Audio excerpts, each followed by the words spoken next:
From the ashes, the Terran Exodus fleet emerged from the darkness of interstellar space, like ghosts materializing from ancient legend. 300 vessels of varying sizes, their hulls gleaming with a material unknown to galactic science, moved in perfect formation toward the outer reaches of the Hegemony's territory. On the bridge of the flagship Remembrance, Captain Lyra Chen stared at the holographic display showing Nixara, the ceremonial capital planet of the galactic hegemony. The world was a jewel of blue and emerald green, wrapped in wisps of white clouds, not unlike what Earth had once been, according to the historical archives. Tactical analysis complete, Captain, announced Commander Takeda, his voice steady despite the historic moment. Hegemony defense grid is substantial but primitive by our standards.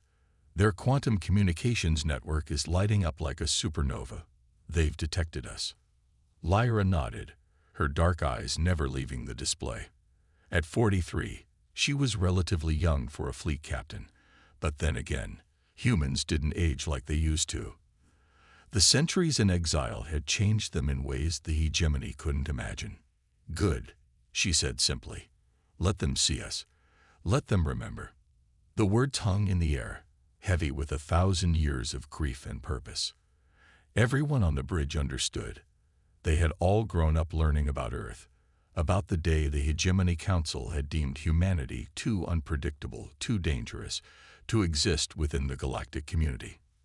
The purge, as it was recorded in human history, had been methodical and absolute. Earth reduced to molten slag, colonies systematically eradicated, and survivors hunted across the stars until the hegemony believed the human problem was solved forever. Except it wasn't.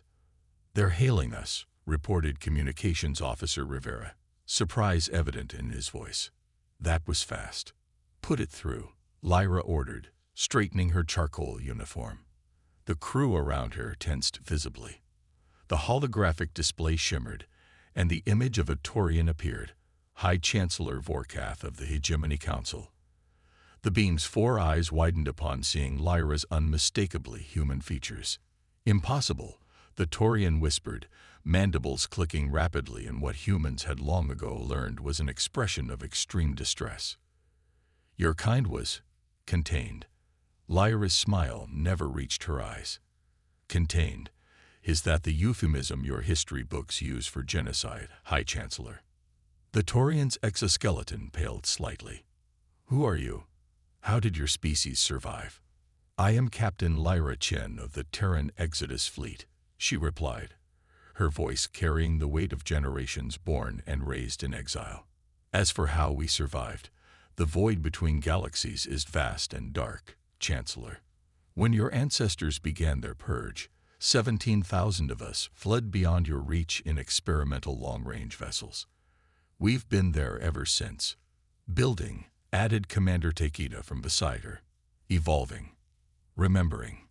The Chancellor's secondary eyes blinked rapidly, a sign of rapid information processing. "That was 1,000 standard years ago."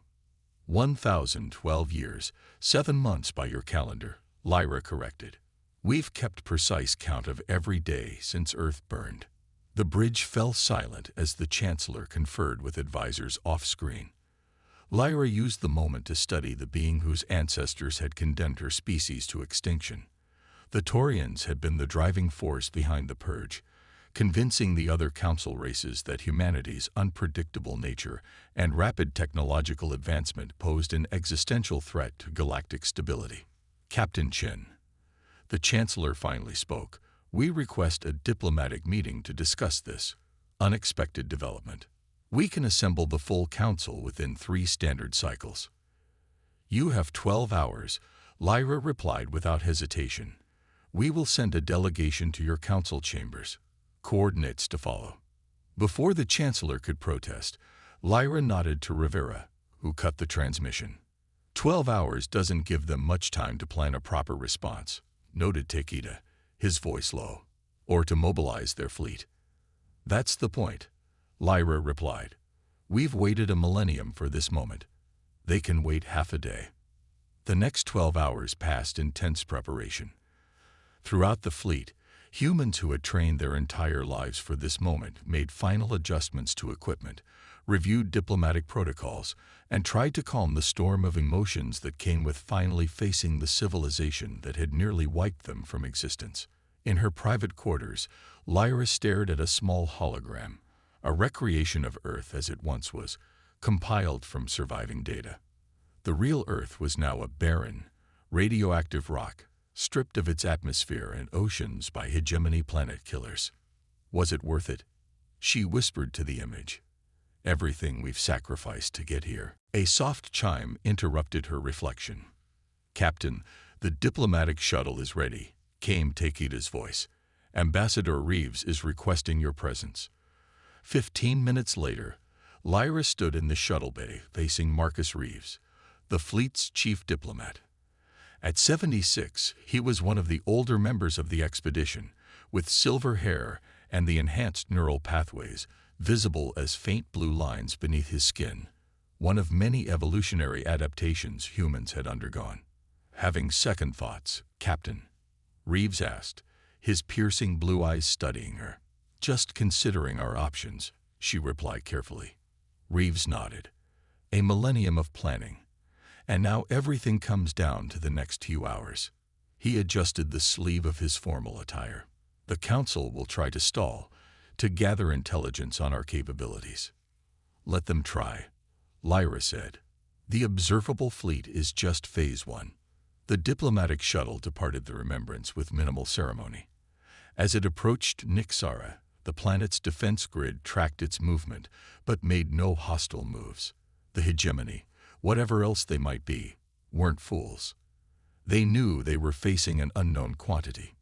The council chambers were located in a massive orbital structure above Nixara, a symbolic gesture that important decisions affecting the galaxy should be made above planetary concerns. The shuttle docked at the diplomatic bay, where a contingent of Hegemony security forces waited, their posture rigid with tension. Ambassador Reeves led the human delegation, with Lyra and 5 other specialists following. The aliens escorting them represented the 7 major species of the Hegemony. None spoke during the journey to the council chamber, but their body language conveyed a mixture of fear, curiosity, and in some cases, disgust. The council chamber itself was a vast circular room with elevated platforms for each council member. In the center was a speaker's dais, currently unoccupied. The human delegation was positioned before it, intentionally placed lower than the council members, a subtle psychological tactic not lost on Reeves. High Chancellor Vorkath's voice echoed through the chamber. This emergency session of the Galactic Hegemony Council is now convened. We are gathered to address the unexpected appearance of human vessels in Hegemony space. Lyra scanned the assembled council members. There were 12 in total, representing the founding species of the Hegemony. Some she recognized from historical records. The Taurians, the crystalline Ferians, the gaseous Vortons contained in their environmental suits. Others were unknown to her, species that must have risen to prominence after humanity's exile. Ambassador Marcus Reeves of the Terran Exodus Fleet introduced the Chancellor. You may address the Council. Reeves stepped forward, his movements deliberate and unhurried. Honorable representatives of the Galactic Hegemony, he began, his voice perfectly modulated. 1,012 years ago, your predecessors on this council made a decision that forever altered the course of our species. They deemed humanity too dangerous to exist within galactic society and enacted what you euphemistically term containment, but what was, in reality, genocide. Murmurs rippled through the chamber. One of the Ferians leaned forward, crystal facets glinting. Ambassador, while historical events can be debated, the immediate concern is your fleet's presence in Hegemony space without authorization. Authorization, Reeves repeated, allowing a hint of incredulity to enter his voice. By what right does the Hegemony claim authority over those it attempted to exterminate? The actions taken against Earth were regrettable but necessary, interjected a Vorton, its gaseous form swirling agitatedly within its containment suit. Your species was demonstrating aggressive expansion and technological development at an unprecedented rate. So we were killed for our potential, Lyra said, speaking for the first time. All eyes turned to her. For what we might become, not what we had done. The Council makes decisions for the greater stability of the galaxy, the Chancellor stated firmly. History has validated the concern. Now, a human fleet appears without warning, using technology we cannot classify, after 1,000 years of presumed extinction. You can understand our apprehension. Reeves nodded slowly. We understand completely, just as we understand that the Hegemony defense fleet is currently mobilizing from 6 separate sectors, converging on this position. The chamber went still. The Chancellor's mandibles clicked once, then went rigid. A precautionary measure. Of course, Reeves agreed pleasantly, just as our own precautionary measures were necessary.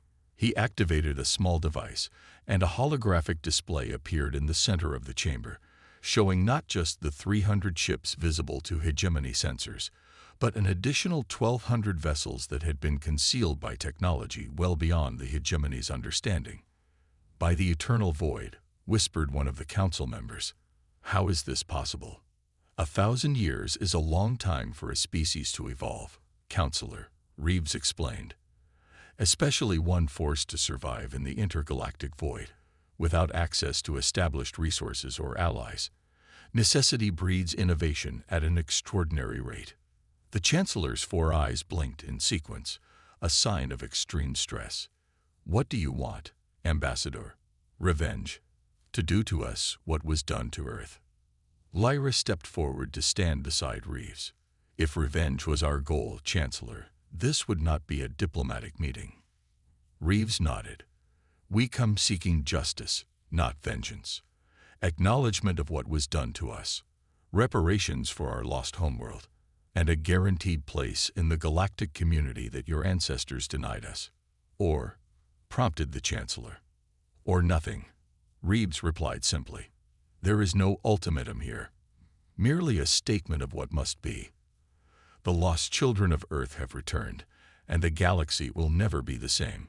How it changes, whether through cooperation or conflict, is now in your hands. As the council chamber erupted into chaos, Lyra's gaze met that of the Chancellor. In that moment of silent communication, both understood a fundamental truth. The balance of power in the galaxy had just shifted irrevocably. The Hegemony's worst fear had been realized. Humanity hadn't just survived, it had thrived in the darkness beyond the galaxy's edge. And now it had returned, transformed by a millennium of exile into something far more formidable than the Hegemony could have ever imagined. The reckoning had begun. Reckoning Day. The emergency session of the Galactic Assembly, a broader governing body than the Hegemony Council, convened 3 days after the humans' arrival.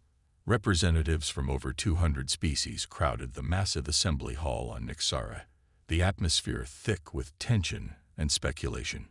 Ambassador Marcus Reeves stood at the center of the human delegation, composed and dignified despite being the focus of thousands of alien eyes.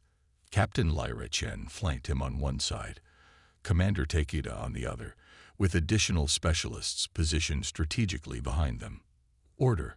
We will have order, bellowed Assembly Speaker Jivax, a massive draconian whose scaled hide showed the purple hue of extreme agitation. The chamber gradually quieted. This emergency session will address one matter only, the return of humanity and its implications for galactic stability. From her position, Lyra studied the assembled representatives. Unlike the Hegemony Council, which represented only the founding species, the assembly included all recognized sentients in controlled space.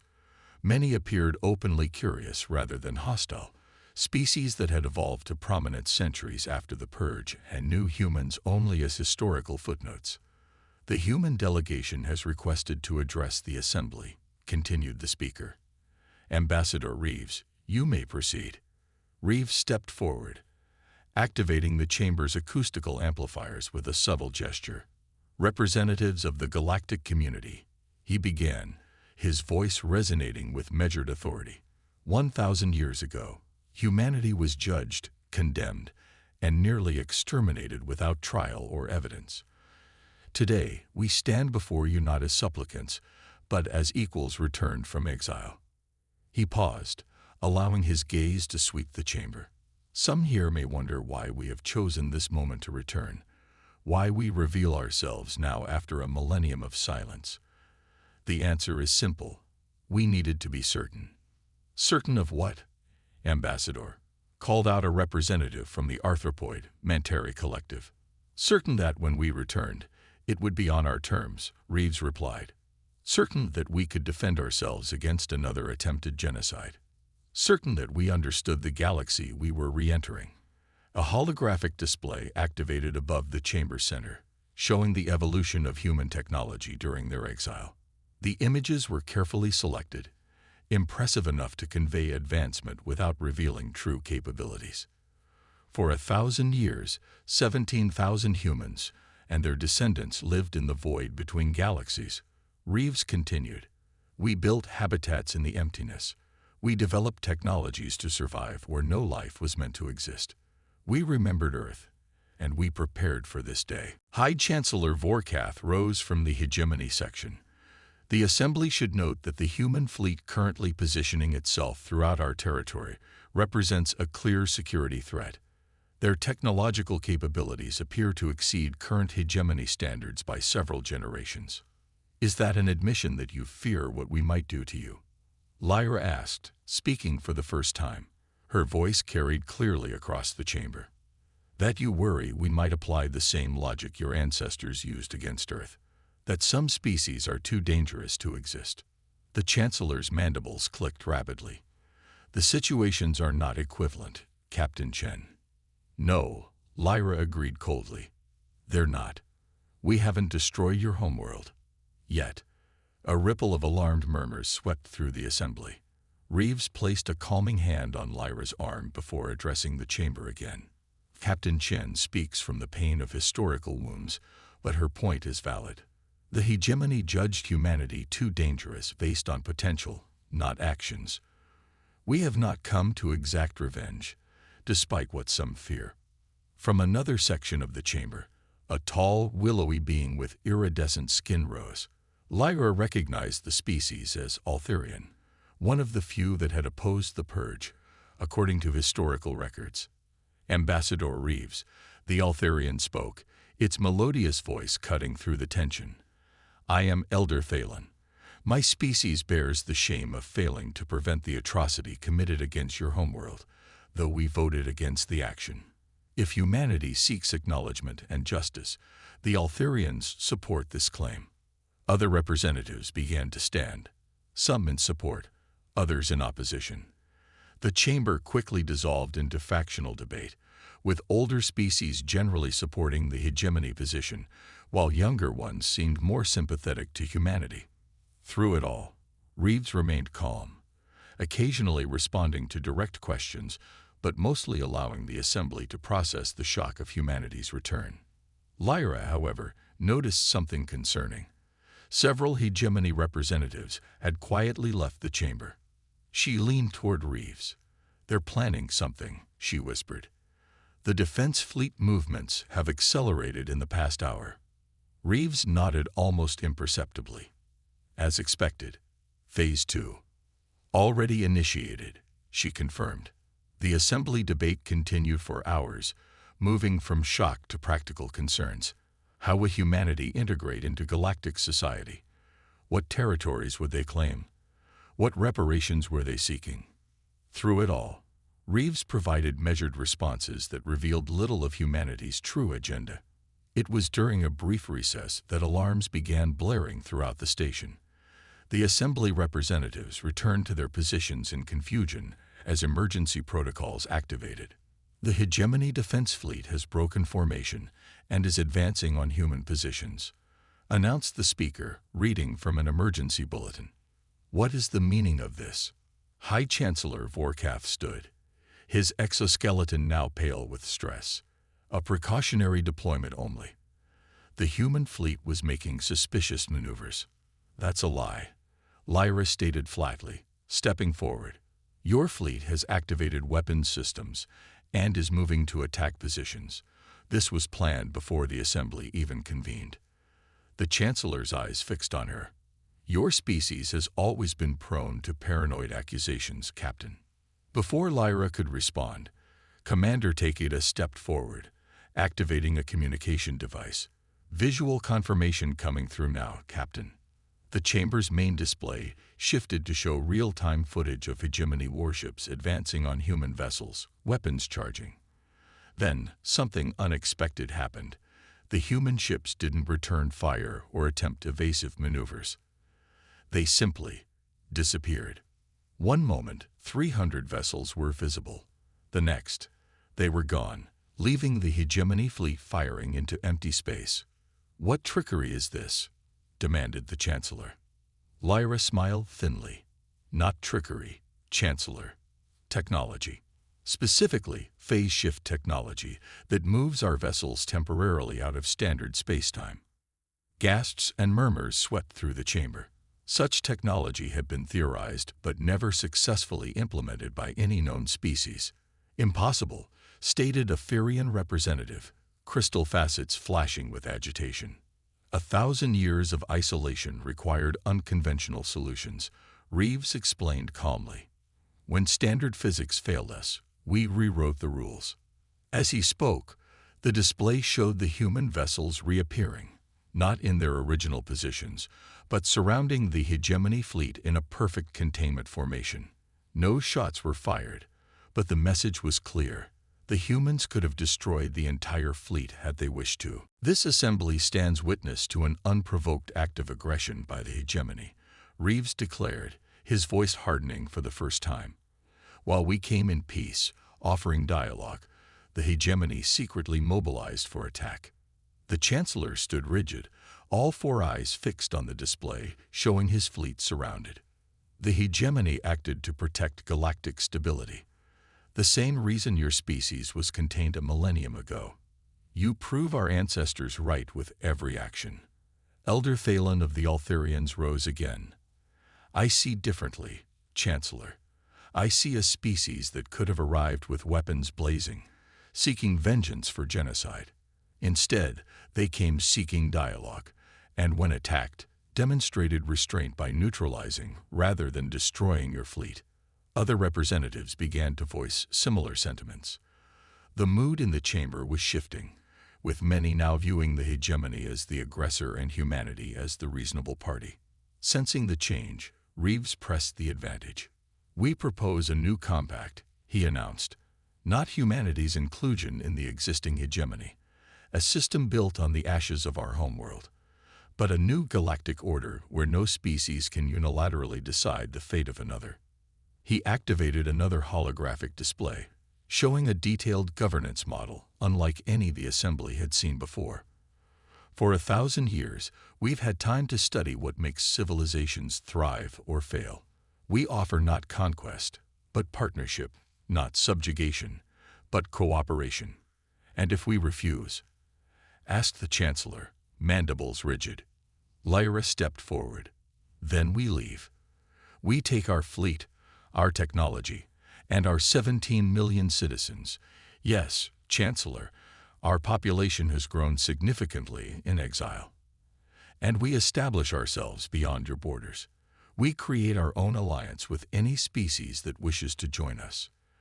The implications hung in the air.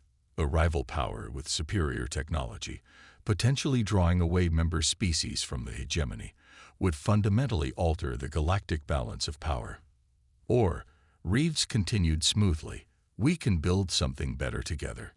Earth cannot be restored, but its legacy can create a more just galaxy for all sentient beings." The debate that followed lasted for days. Factions formed and reformed as species calculated their best interests. Throughout it all, the human fleet remained in position, neither threatening nor retreating, simply present as a reminder of the new reality. In the end, it was not a unanimous decision, but a significant majority of the Assembly voted to dissolve the 1,000-year-old Hegemony structure and establish a new galactic concordat based on the human proposal.